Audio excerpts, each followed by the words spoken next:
Hello, everybody. Hello, David. Thanks for being here today. We're going to talk about the Pegword method, but I have a feeling that we're not working on YouTube at the moment, and I'm not sure why. If you're seeing us on YouTube, please let me know in the chat.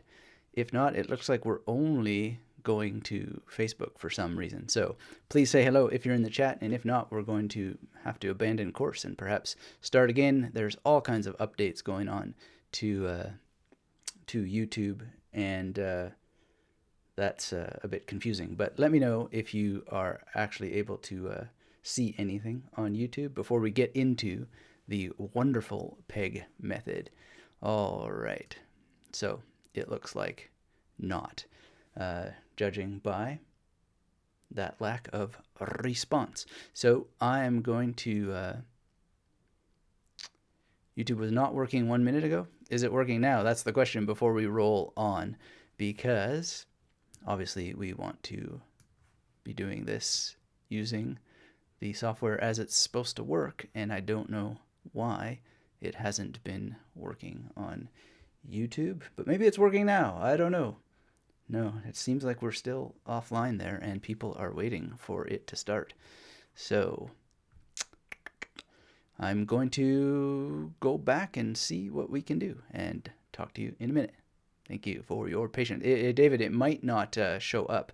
David, it might not show up on YouTube. So if you want to watch when I try again, please be over on YouTube rather than Facebook, because we'll have to see if it's actually going to split the stream to Facebook anymore, which it might not do. All right, sorry for that, and see you in a minute. Bye-bye.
Hello, everybody. Anthony here from magneticmurraymethod.com. Let's see if we are live and kicking. We're We're going to talk about memorizing phrases with the Pegword method. Let me know if you're here, if you can see anything on YouTube. I'm not sure if it is or not because things are not showing up as they should. So I see James is here and Reclaiming Life is here in the chat, but I don't know if you're actually now seeing this footage. Reclaiming Life says it's all good. Okay, thank you.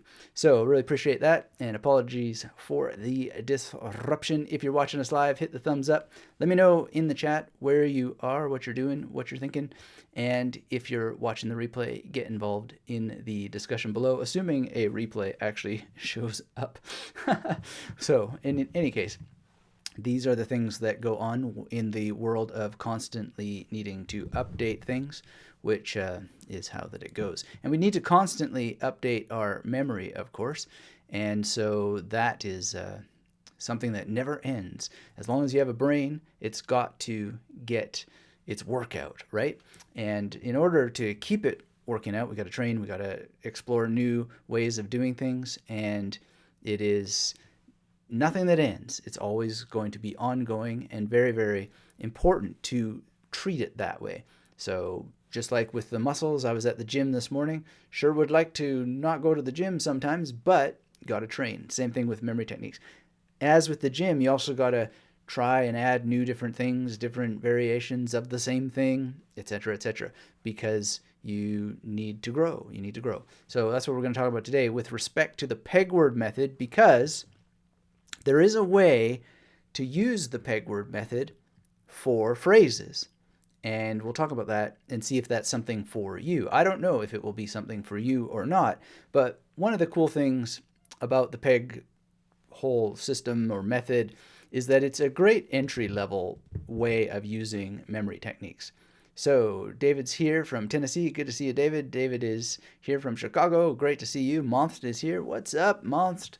Awesome to have you here. If you're joining us, hit the thumbs up. Let me know where you are in the world, what you're doing, how you're going, and what's new and exciting for you. And let's get started. If things get broken off, well, apologies for that, but hopefully we'll be all good for our session here today. If you're new here, get subscribed to this channel and let's rock and roll. So we'll start with what are pegs, then we'll talk about the application of pegs to memory palaces, which memory palaces are technically just pegs, and then we'll talk about how to apply the pegs to phrases.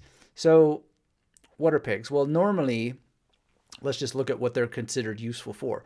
Most people think that pegs are just for lists, and that has always seemed to me an extraordinarily limited and silly way to think about them, because nothing in mnemonics is just for lists, and yet everything is just for lists because everything is lists, right?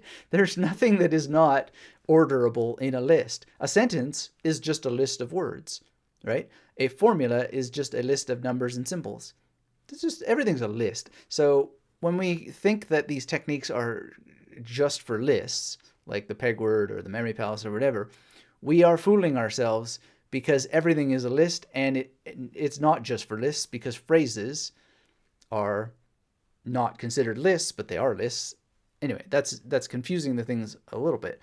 But the point is that to think that this technique or any technique is just for lists is silly, because anything that is a row of information can be listed. So it's not an objection. Everything is a list at the end of the day. And as they say, it's all in the list.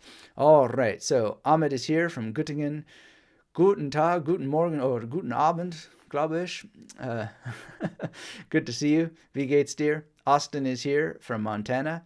All right, Montana. I like Montana. Missoula is in Montana, right? I like Missoula. All right. So everything's a list at the end of the day, and that's not an objection for using these techniques, because it transcends lists.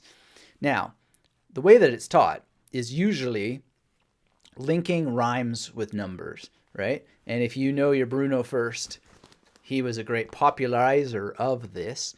There's a review of this still coming, the You Can Remember series. Stay tuned for that in the future. Really putting the elbow grease into that, or at least making it worth your time. And by the way, before this stream ends, if we don't get booted off, I'm going to talk about this purple journal.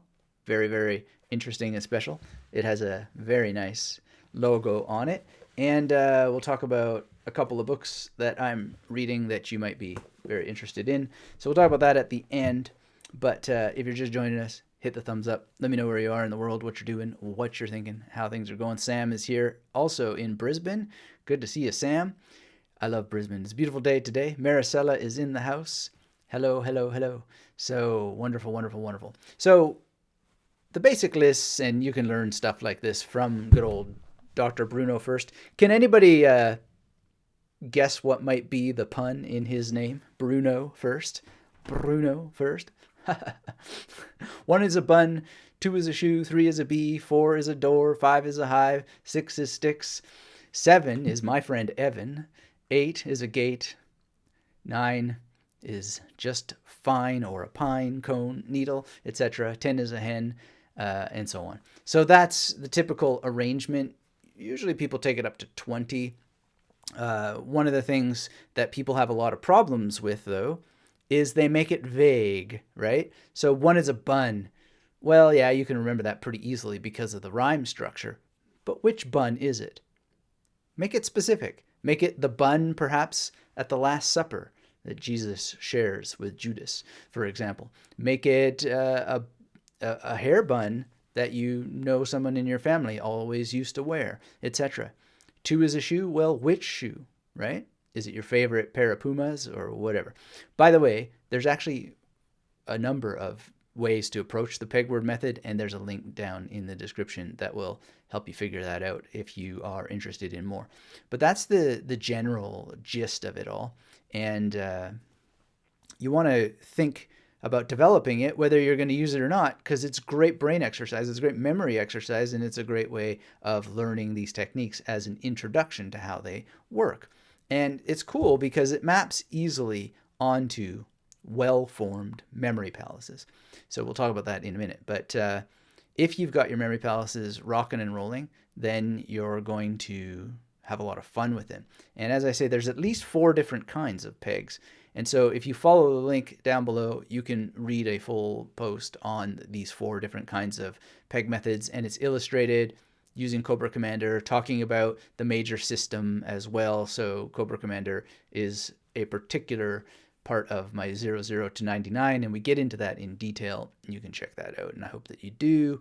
And all of this applies to memory palaces. So if you're using one of the different versions, not 1 as a bun, but maybe 1 as a candle as your peg, then, you know, whether it's a bun or a peg, you pop that into your memory palace, and then every station has an image already, like that. It's easy peasy lemon squeezy. And Sam says they've helped him remember people's names. Excellent, excellent. And I agree. It's a beautiful day, and it would be great for some more rain. I love the rain in Brisbane. Of all the places that I've experienced rain, I like it the best here. Wonderful, wonderful. What a beautiful place. What an amazing place Brisbane is. So if you were memorizing names, you could actually have the names as you memorize them. Like if you're sitting around in a table in a room, you can have your pegs help you use it for every name and then remember where that person was in the room with a peg. So very, very easy. So, you know, here we've got 1, and then if you had like 2 as a swan, then that can be over here, and 3 as a mustache can be over here, etc. if you're using the image shape technique. Now, the question is, and the question for today is, how does this apply to phrases? And it's pretty simple to do if you want to figure this out and work this out. Now, is it a good thing? That's the question. Is it an efficient way to memorize phrases? Is it a way that's worth doing? That we'll talk about in a bit. But basically, you're just going to break phrases up into groups, and then you're going to assign a number to each of the groups, and then associate the peg for that number to the word group, right? So let's see an example of that. The most courageous act is still to think out loud, or to think for yourself aloud, from Coco Chanel, right? So if we were going to memorize this, the most courageous act is still to think for yourself aloud. We're going to break it up into clusters, into groups of words. By the way, this is a very good sentiment here, because we're in an age where people are not thinking for themselves as much as they might, and courage has gone down a lot. So I actually want to pause and reflect on something I received today in my email, because it shows a tremendous lack of courage in the world, and something that I find really alarming with relation to memorizing phrases that I think we should dwell upon for a minute here, because this kind of thing frightens me when I receive an email like this. It's not frightening in and of itself, so no trigger warnings here, but we want to pause upon this. So someone had emailed me and asked for help with memorizing a particular goal, and I said, sure, yeah, post this on the Magnetic Memory Method forum, because that's where you can get some free tips, etc., etc. And this was the response. So instead of just jamming out whatever it is that they wanted help with on the forum, I got this. I fully understand your recommendation that I post on the forum. It allows me to draw from a pool of experience while also allowing for others to learn, which is the point, right? However, I would like to ask if we could at least start out with a few private correspondences. Private. Woo. Well, the reasons given here is that it's a very personal and religious venture. I'd need some one-on-one guidance from you personally and not from others, as I've tried and failed several times. Okay, well, first of all, religious adventure is not any reason to keep it private, in my view. Second point, sensitivity comes from the religiosity. That is because different people hold different things sacred, and some people don't hold anything sacred at all, not even common public manners. In an open forum, we run the risk of having to go off track by discussing religion, politics, etc., which would just be a major distraction from the goal. So, this is not a good way of thinking. Sensitivity comes from the religiosity. We're in an age where we can't afford sensitivity anymore. This is really an avoidance tactic that doesn't hold water, right? If you want to memorize something, what reason would you want to memorize it for other than for its public iteration, so that you might open yourself up to discussion? I can't quite reconcile this sensitivity coming from religiosity. Now, the third point is the religious text I'm referring to is the sacred book of Revelations, the Holy Quran. And in today's environment, I would much rather avoid the trolls, haters, and what have you. So this isn't really a concern, because the Magnetic Memory Method forum just doesn't attract any sort of people like that would go out of their way to do that.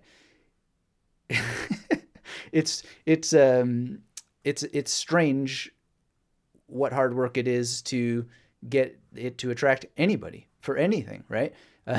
So the idea that this forum is going to attract all kinds of people who would dislike this project, we just don't have that problem, because people who care about memorizing things really don't have time for this. I have seen such a minuscule and tiny amount of poor behavior in the and I'm not going to knock on wood, because I'm not a suspicious or superstitious person, but it's just really not a problem whatsoever, because this topic is so focused on individuals who care about the status of intellectual nature, the personal privacy of what it is you might want to memorize, and the courage of thinking for yourself out loud. What else do you memorize for? You going to go crawl in a cave and stroke your sensitivity with your special thing? If that's what you want to do, well then, might as well master this stuff on your own and not ask for help. Because the help that you're going to get is a lot of tough love. You learn the techniques, you train, and you don't fill your mind with a bunch of protectionism, so to speak. This is robust, direct, focused, do or do not, there is no try kind of world, right? And we're going to not create sensitivity around this. And the next point is that this person has been studying for nearly 2 decades and just needs to master the memorization of this text, and rote learning doesn't work for me. Rote learning cannot work because rote learning is just boring, right? It doesn't really work the way that people think that it does. And when it does work through those sorts of boring, hammering, repetition activities, it's despite itself rather than as a result of itself. At least that's what I have seen.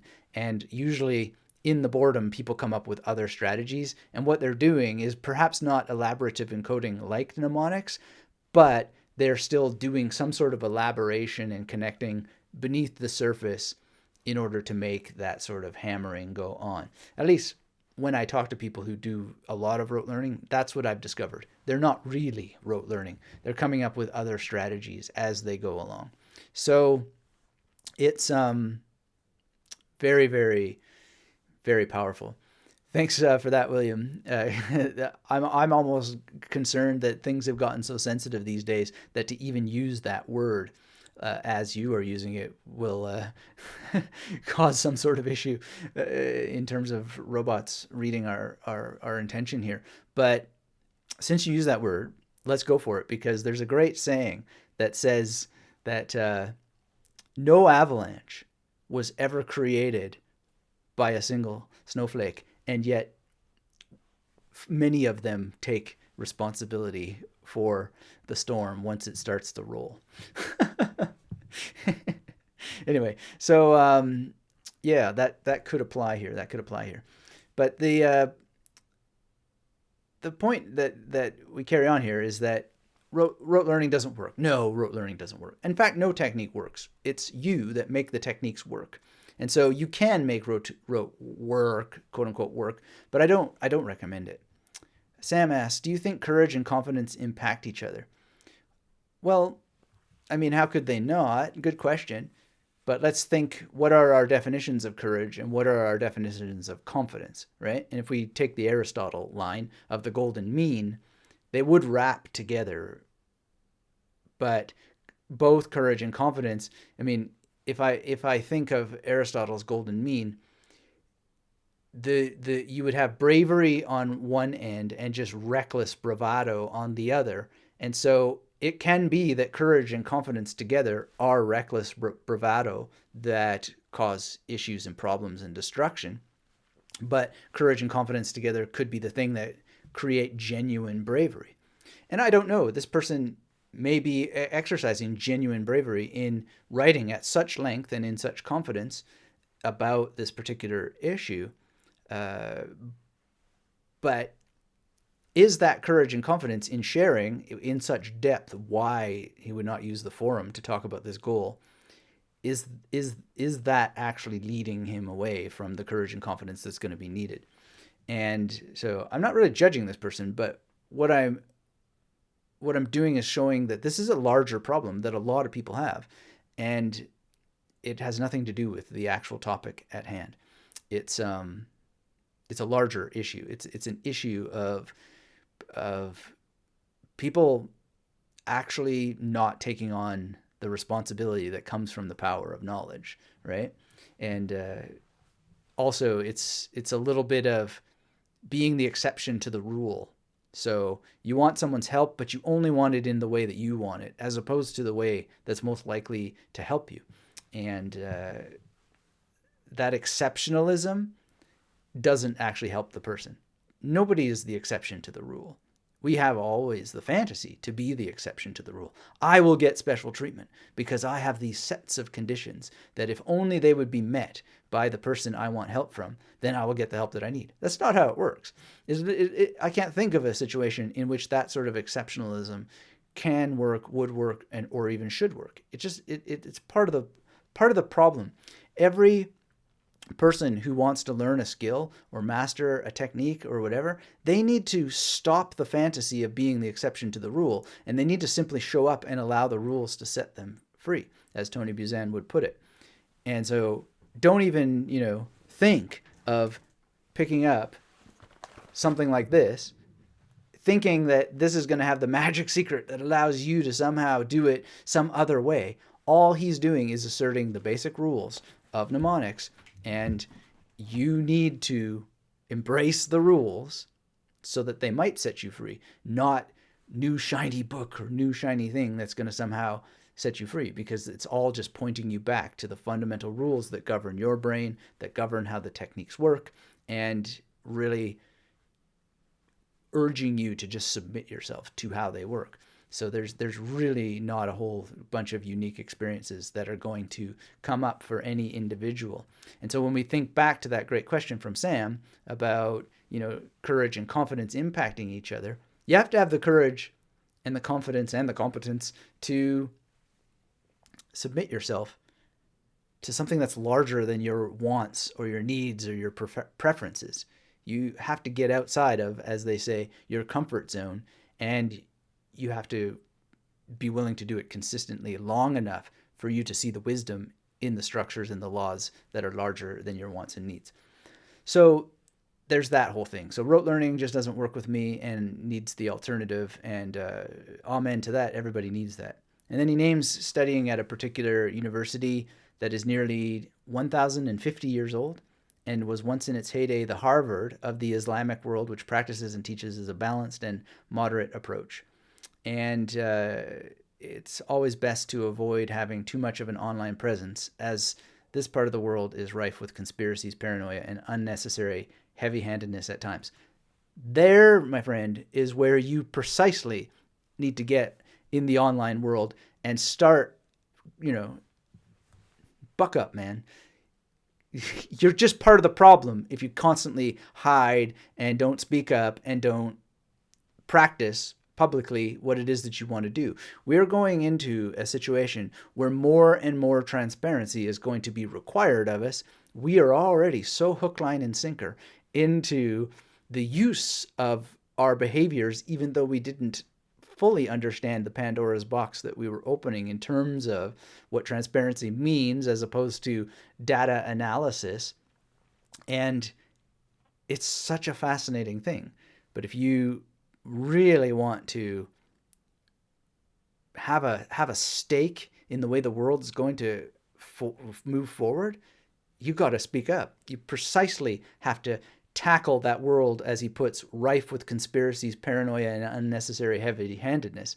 That's the precise moment that you create that profile and you say, I am proud to use memory techniques to memorize whatever the heck it is that you want. Whether anybody else agrees with it or cares, this is the moment where you open that account and you start to work and do what it is that you say you're doing, and do it as publicly as possible if you're going to be online, or else you just go and disappear or whatever and do it all in private, etc., knowing that you're totally giving all your data all the time anyway. The very fact that this person sent this through email shows a lack of understanding of just how it's all tracked anyway, right?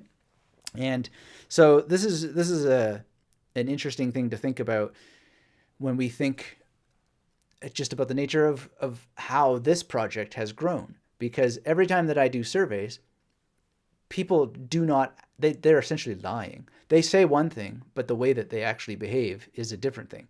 And they share their preferences for certain things, but then they behave in very different ways. And there's some interesting books that have come out about how that even just using Google Trends to analyze things shows a completely different story. So people say one thing in surveys, but the data actually shows a completely different story. So I like to ask these questions, but do not use them in any way to take too seriously a prediction of an outcome. Maybe do some things based on that, but it is shocking how that people do not act in the ways that they say that they will act. So all of which is to say that this is the moment. If you're going to be online and send an email, then there's no excuse for not creating an account and talking publicly and openly about what it is that you want to accomplish with your memory.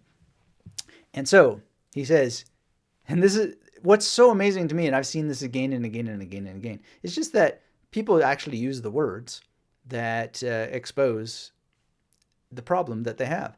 And he says here, so if you'd accept my needy request for just a few minutes of your time now and then, until I can get on my own 2 feet, I would highly appreciate it. So your problem is neediness right there. A few minutes of my time now, and then you can have thousands of hours of my time. There's got to be 1,000 hours, combined of YouTube and podcasts. There has to be. And so, yeah, have all the time that you want. There's something interesting there about this neediness. All of this is meant to set you free of needing to have my personal time, or anybody's personal time, except for, as we talked about last week, certain conditions under which you might need the help of a memory expert, which he gets onto, which is, he says, I just need to add some perspective to what I'm doing. That's a valid reason to have time with somebody, but having a discussion on a forum is not really, I think, what is after here. Anyway, he then gets into a number of points about memorizing the actual, how to actually work with the Quran and so forth, which we can jam on in a little bit if there's interest. Let me know if you're interested in these points. There's 4 in particular, and we can see how the techniques we're talking about today might apply to that. And generally, I think they would, but in a way that is not nearly as streamlined as the magnetic memory method. So let me see here. Sam says, for sure, overconfidence can put the blinkers on. Lack could stall you. I guess courage overcomes that lack of confidence. Heroes are formed, not just born a hero.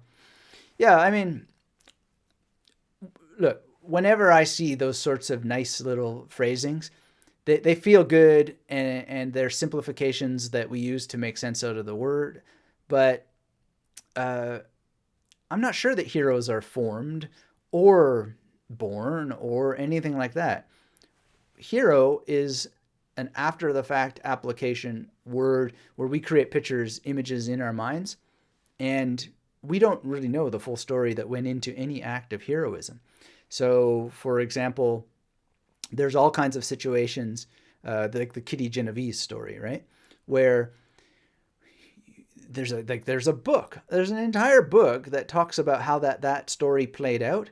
And then years later, someone goes back and does some research, and we find out that book is actually factually false in so many ways. And there actually were people who tried different things, and et cetera, et cetera. And there's like more granular details to it. So it's like a story where there was a lack of heroes in one version, and then there was actually different things. And it is not a heroism story as such, but it's something to think about through this lens of how complex any situation is, and then how we simplify things using words like hero that really have no strict application. Now, I'm not going to be a nihilist and say there's no meaning in the world, etc., etc.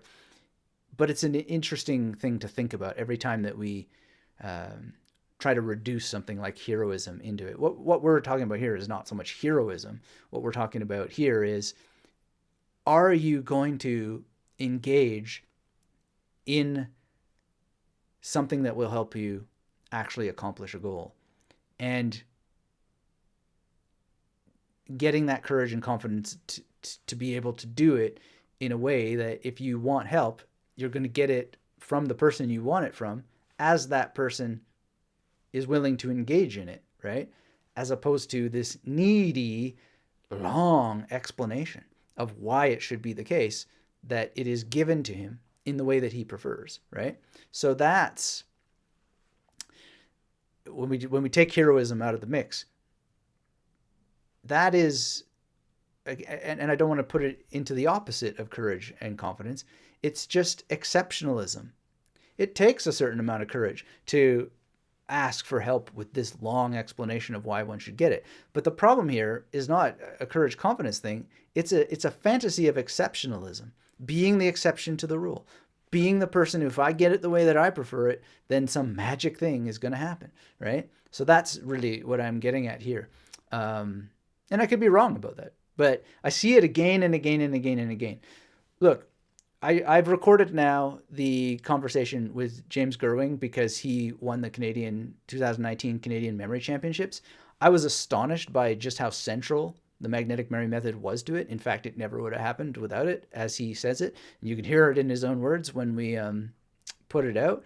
But the whole reason why he ever went and competed was out of something that is taught in the magnetic memory method. And I was surprised that that would be the thing that is taught in the masterclass training that leads to this outcome. But at the end of the day, what he's done is he's gone out and he's done it on his own without any exceptionalism whatsoever, any fantasy of exceptionalism. It's like, oh, this is how memory techniques work. This is a core part of the training, the teaching, that if you really want to learn these things, then do this, do that, that. Use pretty much with minor modification parts of the things that we teach there. Like, I was surprised he uses the 4-car method in his competition, more or less, right? And it's just like, wow. So, because when I competed, it slowed me down in competition, but I never practiced it for competition. So it's interesting to hear that practicing it for competition can lead to that outcome. So that's pretty interesting. Anyway, the point being that these are complicated issues, and I don't necessarily know that there's a lack of courage or confidence in the request, but there is a problem with exceptionalism. And so these kinds of situations, I always treat them very cautiously, because I'm convinced there's a problem underlying the problem. There's a reason that the person is not using the techniques as taught already that needs to be tackled first, because needing that magic touch is an exceptional situation, so to speak, but a situation that one normally wouldn't have except for with very, very technical matters. So on the previous live stream on Memory Experts, we talked about what those matters would be, and you can go back and watch that replay. Okay, so Sam says maybe heroism was a bad choice, but achievement as a champion in whatever task you've taken on. Yeah, I mean, I don't think there was any bad choice, and I appreciate the way that you were putting it.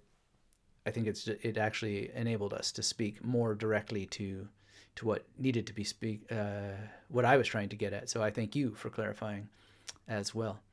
Appreciate it very much. I always appreciate these discussions. So thank you for being here. If you're just joining us, hit the thumbs up. Let me know where you are in the world, what you're doing, what you're thinking. And if you want to go through some more of these 4 points about the considerations that need to be taken into account for this long set of phrases, we can do that. But I will only do that if there's enough interest today. And as Sam points out, for sure, there is always an excuse. There's always an excuse. Indeed, indeed. States of exception are very, very interesting to think about psychologically, how they're used in politics, etc. And Agamben is a great philosopher about states of exception.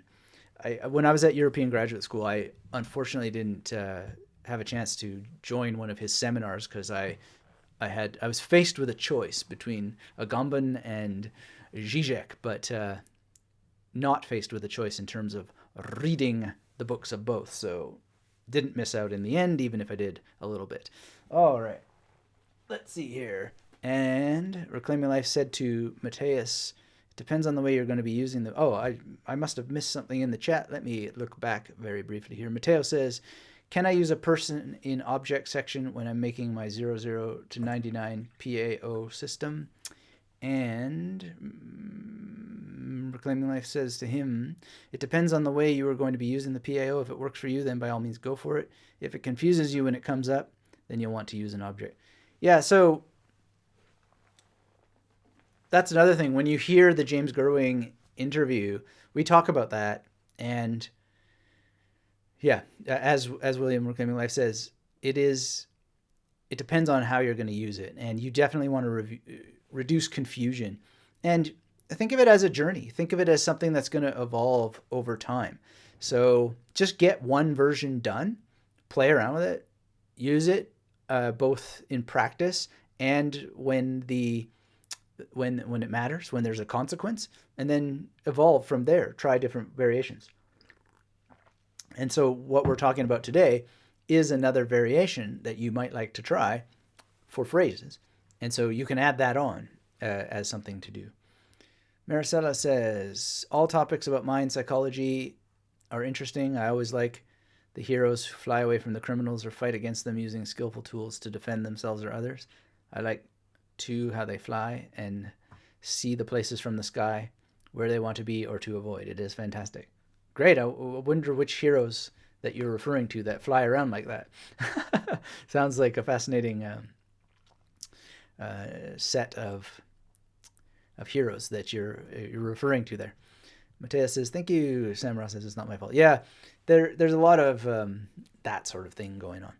Anyway, I really appreciate that question, and it raises lots of things, and it comes back to this thing with Coco Chanel. So the most courageous act is still to think for yourself aloud. And I think it's very fitting with this email that I woke up to today, where there's this, again, I don't want to call it a lack of courage, but given the way that this has been phrased as, not wanting to publicly talk about the goal because there's a world rife with conspiracies, paranoia, and unnecessary heavy-handedness, that's exactly when you need to stand up for what it is that you want to memorize and just be clear about it.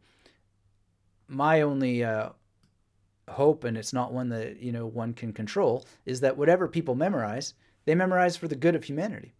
And that's where we can get into hero things.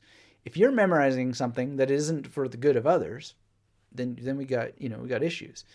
And you certainly could memorize things that are not for the good of others, and that's not good at all. So whatever you're doing, keep it above board, my friends. And that's really all that one can hope for. And I certainly can't know even that what is the outcome of certain things, but just we see time and time again throughout the memory tradition that more or less people do focus on memorizing things that are good for the species. And so we shall hope that they continue to do so. And to this person, we will have to get much more activity on the Magnetic Memory Method forum before we have to worry about anybody saying bad things. Likewise on this channel. And we're celebrating, by the way, 24K subscribers. And that's still not enough to really have seen the dregs of society showing up to poo-poo this, that, or the other thing. Certainly I've had my share of hate mail. Usually it's uncreative comments about my hair and my beard, and I just don't care. Those people have way too much time on their hands and way too little understanding of how much I like to laugh at such ninnery and how joy and pleasure jokes about my hair and beard create. Oh man, hilarious. It's pretty rare that something like that would tip me off my horse. All right, so let's get into how to apply the Pegword method to phrases like this. The most courageous act is still to think for yourself aloud, right? So we would want to take one is a bun and mix it with the most courageous, right? Now, some questions that people will have is like, well, do I need an image for the? And the answer is, if you need one, yes.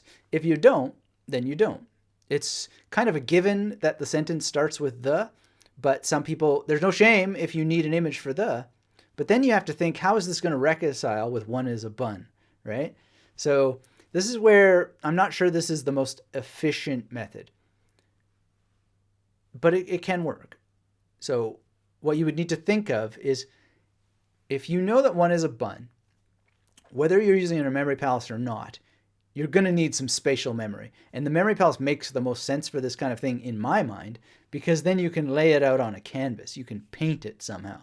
But if you're just doing it in your mind with a void, like even without, I'm just struggling to think, where would I start? One is a bun. Okay, so I'm going to have a courageous bun, and he's the most courageous bun because he's able to squeeze mustard, right, over himself. A bun with mustard, right? So now, if you need the, well, then you're going to need something for the. To me, it would be just sort of a given. Now, if I just do that in the void, somewhere in my mind, I don't know where, there's a bun that is putting mustard all over himself, and he's really courageous for doing this. Now, we might need the lion from The Wizard of Oz in there because courage, right? We might need a symbol for this. It might be too abstract to just think of a courageous bun. So maybe the lion from The Wizard of Oz is now a bun, or a bun in the shape of the lion from The Wizard of Oz, and he's mustering himself to get that most sound, right?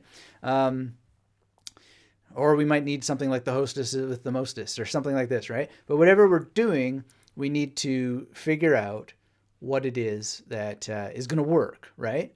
So we've got some things to work with here, and we're assisted that this is the first part of the phrase because it is associated with one, right? Because the bun means one. So this must be this image must relate to the first three words of the phrase, especially if we make a rule that it's always going to be three words. Now, of course, that creates, well, what if the last phrase has four words? Or what if the last phrase has one word and you're left with a remainder? Not an issue, but it will come up. It certainly will come up. So we need to think about that matter. Now, is that sort of clear? Let's carry on before we check in with the chat to keep up with our stream here on this thing. So then the next three-word cluster would be act is still. So if two is a shoe, now we've got a shoe that is an actor, and maybe it's Elizabeth's shoe, right? Because two is a shoe, and she's an actor, so she's naturally associated with the word act, right? And maybe she's got some stilles Wasser, some still water, something like that. Doesn't sound as cool in English. Still water. But she's got some still water or whatever. Now, do we need an image for is? If so, what is it going to be, right? Maybe it's going to be someone named Izzy or something like that. Izzy Stradlin, right? So now Elizabeth Shue is going to be doing something with Izzy Stradlin and so forth. And she's going to do something with her shoes, right? So she's going to be tying still water to his neck with a shoelace or something like this, right? The most courageous act is still. So now, even without a Mary Palace, we know that act is still. You can see how clunky this is, right? Like it's not a very robust technique necessarily, but it could work for you. And it's definitely a brain exercise to play around with it. I'm getting some great brain exercise now. Play around with me if you like. If you want to share some images that are coming to your mind, pop them in the chat if you please. That would be fun to see. But the whole idea here is that there's going to be a spatial relationship whether you're using a Mary Palace or not. So wouldn't it make sense to make a Mary Palace so that you have a peg system to support your peg system, so to speak? So station 1 is your 1 is a bun station. Station 2 is your 2 is a shoe station. Station 3 is your 3 is a bee station, etc., right? So you can just hang a peg on top of a peg. Pegs with more foundation than others. All pegs are equal, but some pegs are more equal than others. Anyway, that's an idea for that. And then if we go on to the next one, we would have to think for yourself. So 3 is a bee. So we have a bee in the thinker pose, maybe. And maybe it's a bee shaped like Tony Buzan. And for yourself, well, now if we have to memorize the word for, maybe we have our image for four, which one of the ones I would use for four is a sailboat.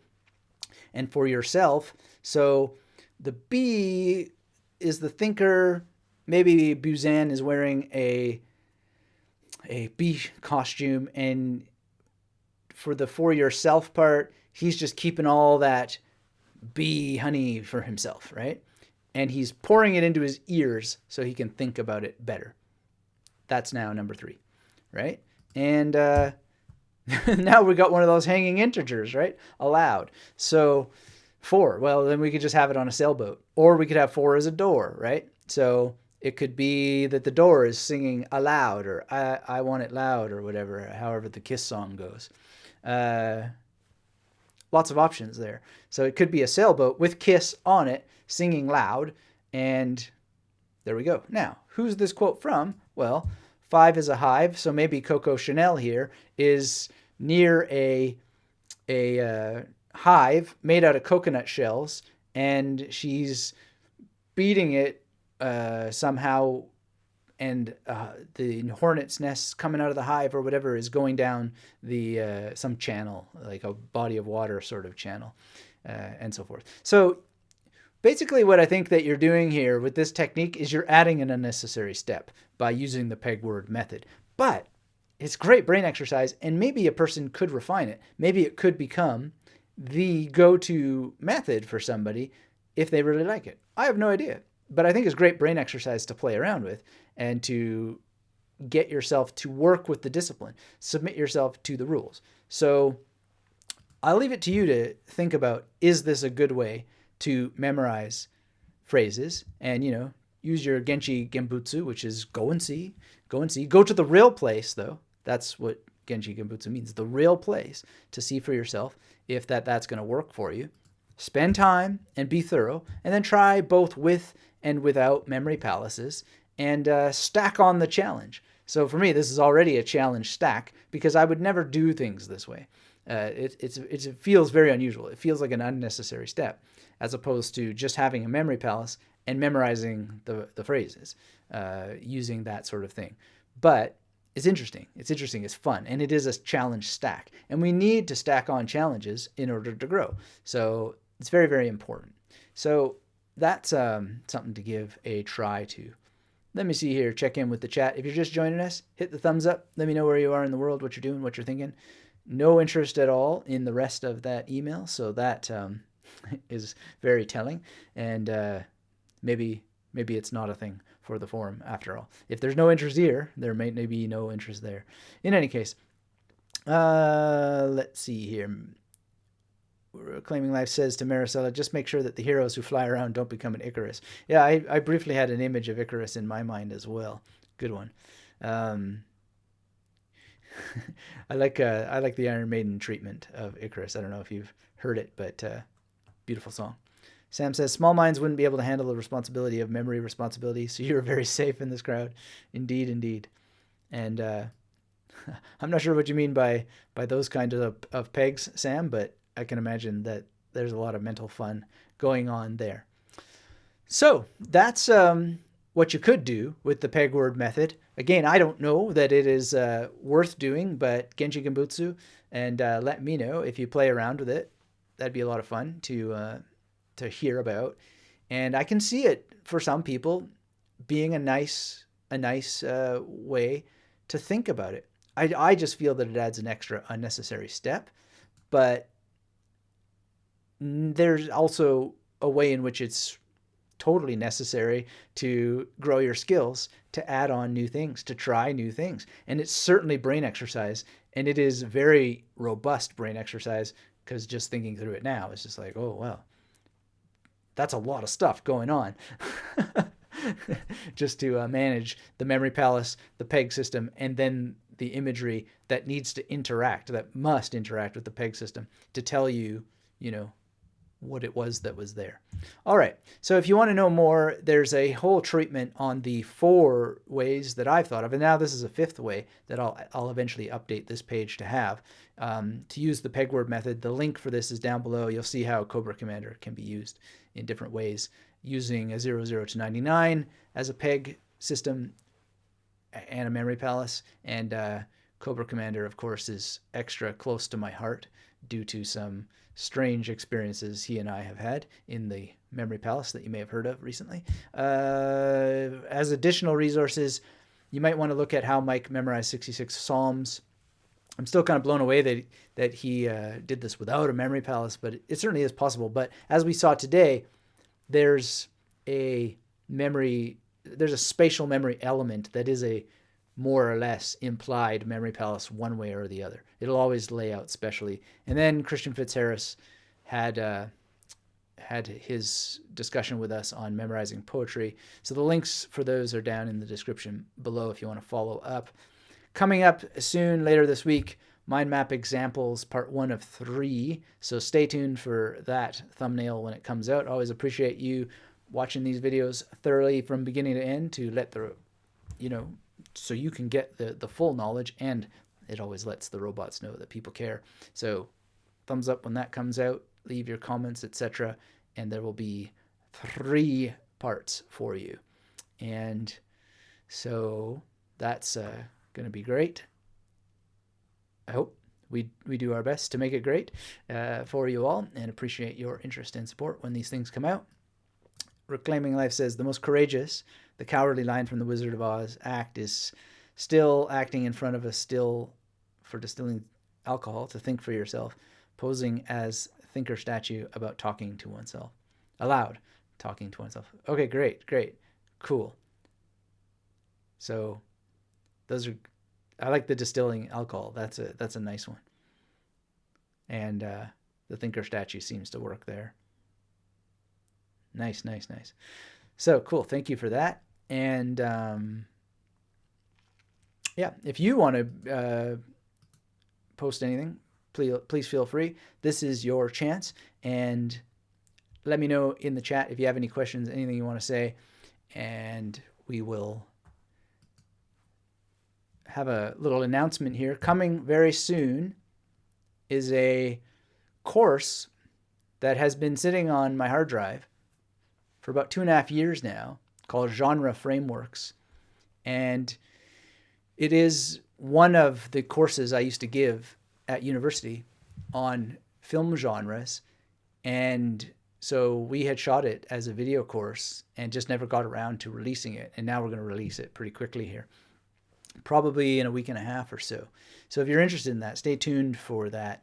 I'm pretty excited because movies have been so important to memory training, to be able to just quickly access characters from movies, but with gravitas, I think comes from thinking about how movies make meaning and why so many movies have so much meaning is because of the history I have as a film scholar and a film professor, and just spending a lot of time thinking deeply about movies, but also thinking about them quickly without having to spend a lot of time because of knowing the rules that go into narrative and so forth. And one of the major rules that goes into narrative is the concept of genre, which is not only one frame, but a series of frames. And when you can see those frames and cross-index them with other frames, then you're able to remember more about what goes on in those movies, but also understand some of the pleasures that they create and some of the anxieties that they create for people. And then knowing what those anxieties are, what those pleasures are, is just a wonderful thing for your memory training. So this is not really going to directly help anybody with memory training, but it certainly will help people think about movies very differently and in more depth. And this was also developed out of my Mercator, which was a research grant that I got, teaching visiting professor research grant. And anyway, it's a lot of fun. A lot of people enjoyed that course, and I'm really excited to get it out there. So stay tuned for an announcement around that. And if you're interested, then I hope you will enjoy. If not, then no problemo. No problemas. But that's an announcement coming soon, and I hope that you will enjoy. All right, Maricela says, thanks for the PEG example. I remember that it uses numbers with word rhyming. Yeah, well, that's one way, Maricela. But it doesn't necessarily have to use rhymes. So when you visit that link, which you may have seen before, you'll see some of the other ways to use it. And it doesn't have to do with rhyme. Rhyme has its strengths, to be sure, but it's not necessarily free from flaws. And I think we've seen one of its potential limits today, because one of the things that you would need to spend mental energy on would be, how do you use the power of that rhyme as the peg or the hook, or however you want to call it, to assist you getting back that core information, which is now become a deviation from just a direct path. Because you'd be thinking, well, okay, so one is a bun, and then we had this courage thing there, and it was, what was it again? Oh, the cowardly lion. And, it's just like, it becomes just a mess compared to the magnetic memory method, which is much more direct and streamlined, and it has multiple spatial arrangements that you can use inside of a memory palace to rock and roll out that much more clear, crisp, direct path forward. So that is something to play around with, and I might play around with this more, see if I can refine it somehow. I don't like the idea of grouping words into threes in this way, as if that this is a direct sort of path. I think the most direct path is to deal with each word as its own thing and use pairs of words when you can as sort of freebies that come along for the ride, and then that's much faster. But requiring yourself to use 3 words at a time, I think, is too much. All right, so I was going to talk about, before we go, and if you have any questions or comments while we're here, this journal, the Cosmic Journal, and this is something Yannick Silver put together. As you know, I really like journals, so I jumped on the opportunity to get this limited edition, which is signed by the creator and personalized, which are very nice. Always good for memory. I don't always end up keeping all the things that are personalized for me. In fact, I've gotten rid of very, very nice books that were signed to me just because minimalism and travel and all that stuff. But they're in my memory, and that's all that matters. But for now, I have this, and this is a cool journal. Even if you're not hook, line, and sinker a quote-unquote believer in some of the thoughts and ideas that go into this, it's really fun. And what makes it super unique is that it's a journal with exercises and a reproduction of the journal that was used to design this journal. So it's got lots of drawings, and then on your side where you fill in, you're responding to certain exercises that are put out there by Yannick.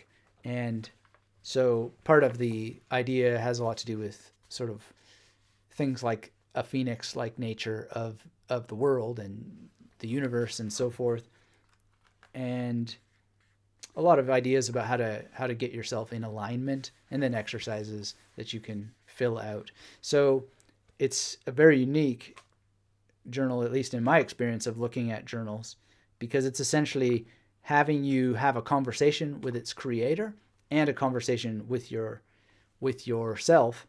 And he's a really neat artist. Like, the nice use of color, nice little illustrations. The art is very evocative of the ideas that help you get the concepts in different ways, and it's just very beautiful, very beautiful. So cosmicjournal.com is where you can get one.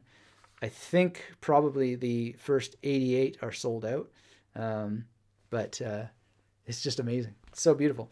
So, and it's nice, feels nice. It's got this cool symbol. I really like it a lot. All right, and last, these books that I'm reading. So The Technique of Thought is really about science and the need for us to think at a more meta level, so to speak, about what science is, what science can be, some of the problems with generic applications of science where we need very, very specific applications of specific sciences. And it's very interesting. And I haven't finished reading it yet, but really enjoying that. So check that out if you're interested. And also All the Ghosts in the Machine. Very cool book. And essentially what it's about is some of the things that happen when our society relegates the management, the storage and the management of our memory to machines. So very interesting. And one of the things that she talks about is this notion of context collapse. And there's a lot of context collapse going on in the world right now that is alarming, and part of it is coming from this tension that we talked about earlier today, where there's an abundance of courage that people have in terms of oversharing their personal lives on the internet and then suffering for it later, versus people who should be more courageous in sharing what it is that they want to do, but they're hiding in the background for reasons that really have to do with what we talked about earlier in terms of states of exceptionalism. So it's interesting. It's interesting. And one thought that you might want to consider that I've been thinking about more and more that I heard earlier today was that if the internet goes where it appears that it might go, and if technology and robots and so forth go where it appears that it might go, one of the things that we have to consider about the human brain is that our lives will boil down to a game of keeping ourselves free from two things: brain damage and addiction. And at the end of the day, are those really two different things, or are they the same thing? So that's something to consider. Maricela says she likes the art and to create a journal for herself. Thanks to share to explore more about journals. You're very welcome, Maricela. And yeah, I think that this is well worth going through if you're interested in some thought experiments that may help you get somewhere in life. And if you have a particular goal that you've been working on and you've been struggling to realize it, it may well help. It's certainly been compelling to me, and it's not the reason why Genre Frameworks is about to come out, but it's an interesting coincidence that it's coming out at the same time, because I may start working more on my other YouTube channel, which has everything to do with film studies and so forth. And I was quite surprised to see how many views that channel has racked up and how many subscribers it's racked up, even though I rarely put any videos on there, and I'm thinking of doing more videos because I watch movies and I see so many review channels talking about these movies, and I just think, why are they saying so little? And they're just talking about what they like or dislike about the movies, as opposed to doing more analysis. And there certainly are some analysis channels, but then they're not analyzing them using what I think is one of the more powerful tools, which is genre. And we'll see how I do, but I'm looking forward to that. And so some of the ideas in here, they did arrive coincidentally, but at the same time, what a coincidence when it's something called the Cosmic Journal. So we'll see what happens. And in the meantime, everything keeps moving forward with the Great Memory Project. I always appreciate all of you showing up. And in addition to the mind map material, pretty soon-ish, I hope to get this review done of the Great Bruno First, because that's been a long time in the making, and I know that a lot of people won't really be able to peer inside those pages without that. And whether or not that it's absolutely necessary is totally up to you. It's obviously well worth it from my perspective, but not sure to what extent it will help different people at their journey, but that's for them to decide by being the great journeyers that they are, if they choose to dive into the adventure. And the question that always comes up is it worth it? And when it comes to memory training, every little last resource is definitely worth it if you take it seriously, if you dive in, if you apply the techniques that are on offer there, and if you're thorough about them. All right. So thanks everybody for today. Good to hang out with you. And until we have a chance to speak again, come visit me at magneticmerrymethod.com. Get subscribed to this channel if you aren't already. If you're watching the replay, say hello in the discussion, and thumbs up for memory. Keep yourself magnetic. Take care, everybody, and until we speak again, keep yourself magnetic. Bye-bye.